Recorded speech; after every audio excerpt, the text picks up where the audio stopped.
সূর্যের জন্মদিনের পার্টিতে দীপাকে ফাঁসাতে গিয়ে ছদ্মবেশী রুডির আসল চেহারা সবার সামনে এলো। হ্যাঁ বন্ধুরা, আমরা এমনটাই দেখতে পাবো অনুরাগের ছোঁয়া ধারাবাহিকের আগামী পর্বগুলোতে। সূর্যের জন্মদিনের পার্টিতে সবাই আনন্দে মেতে ওঠে। সূর্য দীপার জন্য অস্থির হয়ে ওঠে, আর দীপা সূর্যের অজান্তে সূর্যের হাত ধরে কেক কাটে। সবাই যখন ব্যস্ত থাকে তখন ছদ্মবেশী রুডি মেঝেতে পারফিউম দিয়ে দেয় যাতে করে আগুন লেগে যায়, আর দীপা সবার সামনে ধরা পড়ে যায়। আর দীপা কায়দা করে সুযোগ বুঝে আগের থেকে রুডির ঘরে হিডেন ক্যামেরা লাগিয়ে রেখে দেয়। রুডির সমস্ত কুকীর্তি ক্যামেরাতে রেকর্ড হয়ে যায়।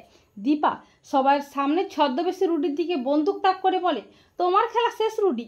দীপার গলা শুনে সবাই চমকে ওঠে। এরপর দীপা রুডির নকল চুলটাকে টেনে খুলে দেয় সবার সামনে। রুডিকে দেখে সবাই অবাক হয়ে যায়। সোনা বলে, রুডি তুমি বেঁচে আছো, তোমাকে আজকে আমি নিজের হাতে শেষ করে ফেলবো। তখন দীপা বলে, না সোনা, ছোঁচো মেরে হাত গন্ধ করিস না, ওকে যা শাস্তি দেওয়ার আইন দেবে। রুডি পালিয়ে যাওয়ার চেষ্টা করে, তখন দীপা রুডিকে আচ্ছা করে রামধুলাই দেয়। এরপর দীপার প্ল্যান মতো পুলিশ এসে রুডিকে অ্যারেস্ট করে টানতে টানতে থানায় নিয়ে যায়। তো বন্ধুরা, তোমরাও এটাই চাও তো যে সূর্যের জন্মদিনের পার্টিতে দীপাকে ফাঁসাতে গিয়ে ছদ্মবেশী রুডির আসল চেহারা যেন সবার সামনে আসে? কমেন্ট করে এক্ষুনি জানিয়ে দাও তোমাদের মতামতটি।